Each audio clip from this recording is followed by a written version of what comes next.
אנחנו לא נקים פה מדינת טרור פלסטינית שאנחנו יודעים שמכוונת להשמיד את מדינת הלאום היהודי. אנחנו מבינים שרוצים להשמיד אותנו כי אנחנו מקדמים ערכים של קדמה ודמוקרטיה וחופש וחירות.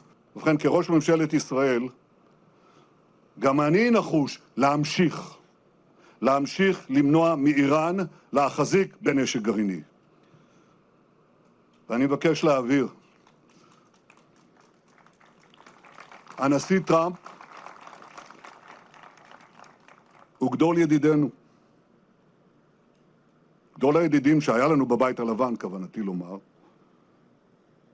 וארצות הברית היא בעלת בריתנו הגדולה. וכולם מבינים גם זאת. אנחנו מעריכים מאוד את המאמצים המשותפים שלנו ושל ארצות הברית נגד שאיפותיה הגרעיניות של איראן. אבל אני מבקש להבהיר גם כן, קיומה של ישראל אינו נתון למשא ומתן. עם הסכם או בלי הסכם. אני נחוש, כולנו נחושים, שנעשה את כל הדרוש להבטיח את ביטחוננו ואת עתידנו. נכונו לנו גם מאבקים אחרים. מאבק נגד הגל האנטישמי העולה בימינו, בדיוק כמו בימיו של הרצל. הגל שפועל לעשות דה-לגיטימציה של מדינת ישראל ולוחמי ישראל. חיילי צה"ל הם החיילים הגיבורים ביותר, המוסריים ביותר והמושמצים ביותר עלי האדמות. ואסור שההכפשות הללו שבאות מן החוץ יבואו גם מבפנים. אני עומד איתן על האינטרסים הביטחוניים שלנו. אנחנו לא נסוגים מהקווים הנוכחים שלנו עד שהחמאס יפורק לגמרי מנשקו. 1. 2.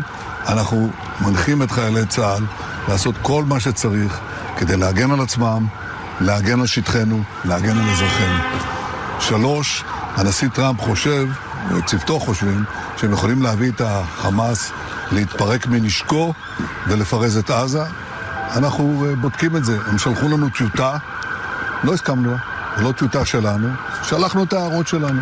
אגב, שלחנו את ההערות שלנו לפני שקיבלנו מסע תקשורתי בעניין. Sebelumnya Presiden Trump menyatakan pelucutan senjata Hamas dan faksi-faksi bersenjata lain di Gaza akan dilakukan bertahap. Setelah pelucutan senjata selesai, pasukan Israel akan mundur dari Gaza. Trump juga menyatakan kesepakatan ini sebagai tonggak sejarah dan langkah besar upaya perdamaian di Timur Tengah. Most people said that would be a deal that would be undoable. Now, will it go through its ups and downs? It's a very complex situation over there. The people are very complex and difficult. Many cases wonderful, in many cases not so wonderful. But that will be it's a great breakthrough. Nobody thought that would be possible to disarm Hamas. Konflik Hamas dan Israel yang berkepanjangan telah timbulkan krisis kemanusiaan di Gaza, di mana puluhan ribu warga Palestina tewas. Diharapkan kesepakatan dengan Amerika Serikat ini benar-benar membawa perdamaian untuk Gaza. Pemirsa, di tengah gencatan senjata, Israel terus menyerang Lebanon. Serangan dilakukan tengah malam tanpa peringatan. Israel melancarkan serangan besar-besaran ke wilayah Majdal Zone, Lebanon Selatan. Serangan terjadi tanpa peringatan dan juga menghantam rumah-rumah warga. Israel mengklaim bahwa serangan ini sebagai upaya menghancurkan infrastruktur bawah tanah Hizbullah, termasuk terowongan. Serangan ini dilakukan di tengah gencatan senjata yang dimulai sejak April 2026 yang lalu.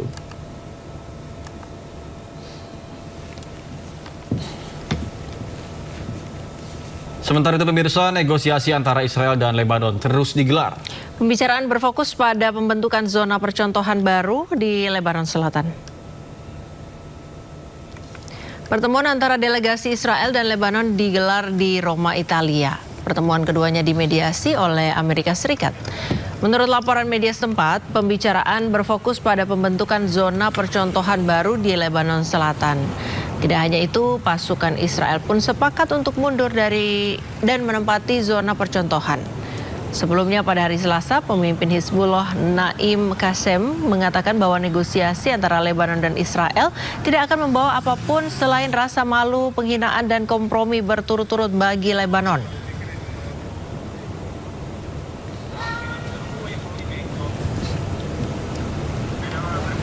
Pemirsa, terekam kamera para wisatawan di pantai Rusia Selatan menyaksikan momen mengerikan saat drone bunuh diri menabrak resor yang penuh pengunjung.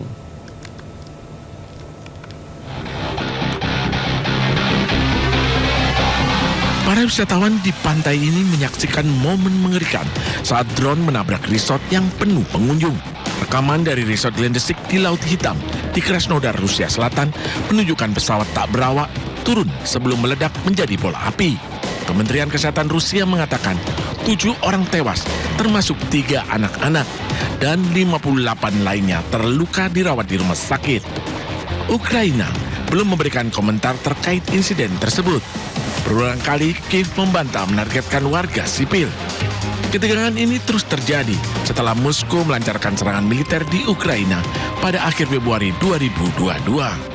Pemirsa, drone Ukraina diduga serang kapal kargo Turki yang tengah berlayar di Laut Hitam. Serangan terjadi pada Senin saat kapal Roro Nadeza tengah berada di 20 mil laut dari pelabuhan Novorossiysk, Rusia menuju Samsun. Akibat serangan drone Ukraina, kapal kargo tersebut mengalami kebakaran dan kerusakan. Awak kapal pun berjibaku untuk memadamkan api. Dilaporkan 12 awak kapal berhasil dievakuasi dengan kondisi 3 pelaut kritis dan sejumlah kru mengalami luka-luka.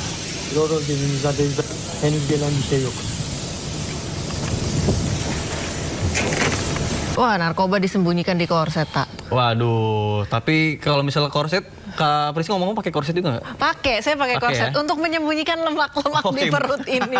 Kalau itu buat nyembunyiin narkoba harus sesuai peruntukannya dong ya kalau pakai benda itu ya. Tapi mau bagaimanapun disembunyikan di tempat apapun ya, namanya sekarang teknologi ini udah canggih banget, terutama di bandara ya. Mau Iya, diikuti cepat dimana atau pasti lambat akan ketahuan. Iya. Seperti yang kasus kemarin juga ada pilot warga negara asing juga yang bawa narkoba melalui pintu khusus kru Kru penerbangan. kabin, betul.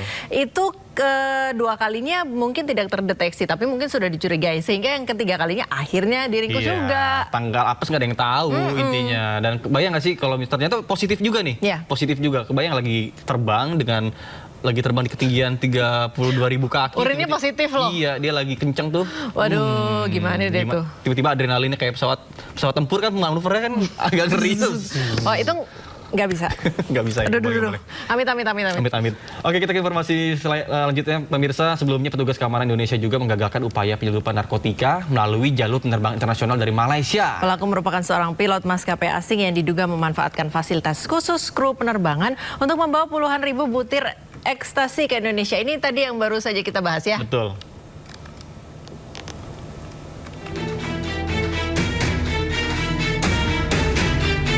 Petugas Bea Cukai Soekarno-Hatta bersama Ditipid Narkoba Bareskrim Polri berhasil mengungkap kasus penyelundupan narkotika yang melibatkan seorang pilot maskapai penerbangan asing Malaysia Airlines.